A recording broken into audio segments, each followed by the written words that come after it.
रहा हूँ कि देश में इस तरह की कहीं भी घटना होती है, चाहे वो तमिलनाडु में हो, कश्मीर में हो, दिल्ली में हो, बॉम्बे में हो, उसमें हताहत होने वाले, घायल होने वाले, मरने वाले लोगों में एक बड़ी जनसंख्या, बड़ा नंबर बिहार के लोगों का होता है।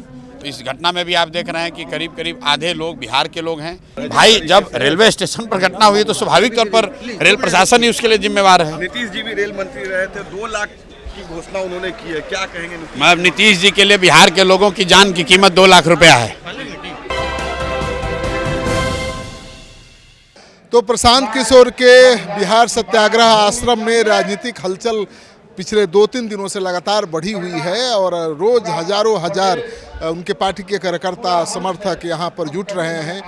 लगातार यहाँ पर कार्यक्रम चल रहा है। देखिए, एक तस्वीर दिखा रहा हूँ। यहाँ पर हजारों गोस्वामी समाज से जुड़े हुए लोग पहुँचे हुए हैं और आज उनके साथ प्रशांत किशोर की बैठक होने वाली है। तो हजारों यहाँ पर गोस्वामी समाज के लोग जुटे हुए हैं और जन सुराज गोस्वामी संवाद कार्यक्रम का नाम रखा गया है। तो हजारों हजार की संख्या में गोस्वामी समाज के लोगों का बहुत दिनों बाद इतना बड़ा जुटान हुआ है। तो गोस्वामी समाज के लोग बिहार में 30 से 35 लाख हैं और अब तक उनको एकजुट करने की, गोलबंद करने की किसी भी राजनीतिक दल ने कोशिश नहीं की है।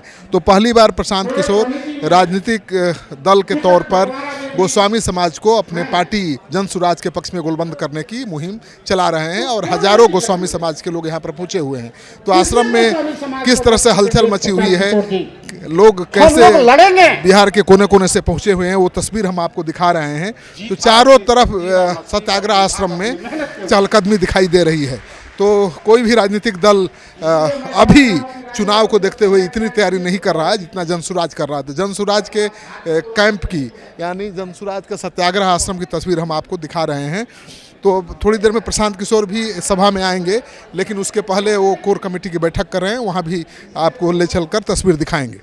तो प्रशांत किशोर के इस आश्रम में हजारों लोग हैं, 10,000 से ज़्यादा लोग अभी पहुँचे हुए हैं। कहीं पर बैठक चल रही है, कहीं पर लोग मीटिंग के लिए इंतज़ार कर रहे हैं, कहीं पर बैठक का दौर चल रहा है। तो लगातार हम तस्वीर दिखा रहे हैं सत्याग्रह आश्रम की, जहां पर लोग अपनी पारी के इंतज़ार कर रहे हैं। तो कहीं पर ग्रुप में बट करके लोग अलग अलग बैठक कर रहे हैं, आप देख रहे हैं तस्वीर। और अब प्रशांत किशोर यहाँ कोर कमेटी की बैठक कर रहे हैं। इनके कोर कमेटी में 151 मेंबर हैं और कोर कमेटी की बैठक चल रही है। प्रशांत किशोर सबकी बातें सुन रहे हैं, सबकी समस्याओं का समाधान दे रहे हैं। तो ये तस्वीर है प्रशांत किशोर के कोर कमेटी की बैठक की। तो अभी प्रशांत किशोर जो भी जहन में सवाल है उनके पार्टी के कोर कमेटी के सदस्यों के, वो सवाल कर रहे हैं और प्रशांत किशोर बारी बारी से सबको जवाब दे रहे हैं। तो इस बैठक के बाद प्रशांत किशोर जाएंगे, गोस्वामी समाज की बैठक है वहाँ पर, और गोस्वामी समाज को पहली बार गोलबंद करने की कोशिश जन सुराज की तरफ से की गई है। देखिए, प्रशांत किशोर किस तरह से बारी बारी से बैठक कर रहे हैं।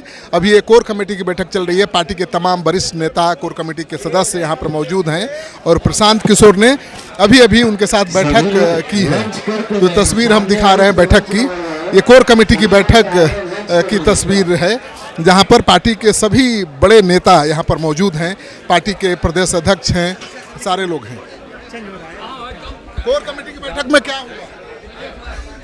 कोर कमेटी की बैठक में ये हुआ है कि पार्टी को कैसे मजबूत करना है और प्रशांत किशोर जी का आगामी 2 तारीख से कार्यक्रम है जनसंवाद का, वो बड़ा कार्यक्रम है।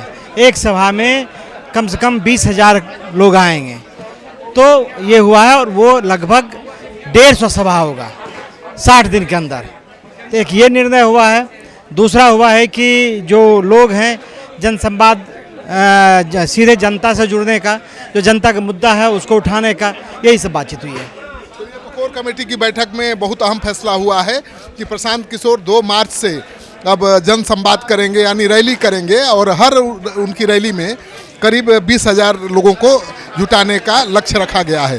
तो ये तस्वीर हम दिखा रहे हैं कोर कमेटी की बैठक के बाद प्रशांत किशोर की। और निश्चित तौर पर रेल प्रशासन या जो स्थानीय प्रशासन है वो उसके लिए जिम्मेवार है। लेकिन जो महत्वपूर्ण बात हम लोग के नज़रिए से है, पिछले कई वर्षों से मैं ये कहता रहा हूँ कि देश में इस तरह की कहीं भी घटना होती है, चाहे वो तमिलनाडु में हो, कश्मीर में हो, दिल्ली में हो, बॉम्बे में हो, उसमें हताहत होने वाले, घायल होने वाले, मरने वाले लोगों में एक बड़ी जनसंख्या, बड़ा नंबर बिहार के लोगों का होता है। तो इस घटना में भी आप देख रहे हैं कि करीब करीब आधे लोग बिहार के लोग हैं। बिहार के वो लोग हैं जो वहाँ पर किसी न किसी वजह से पलायन के लिए गए होंगे या शायद कोई अपना बिजनेस व्यापार करने गए होंगे। तो हम लोग के लिए तो वो भी दुखद है। तो दोहरी मार है कि एक तो देश के नज़रिए से कहीं भी किसी की मृत्यु हुई है तो दुखद है, लेकिन उसमें भी आधे से ज़्यादा लोग बिहार के हैं, वो और भी ज़्यादा दुखद है।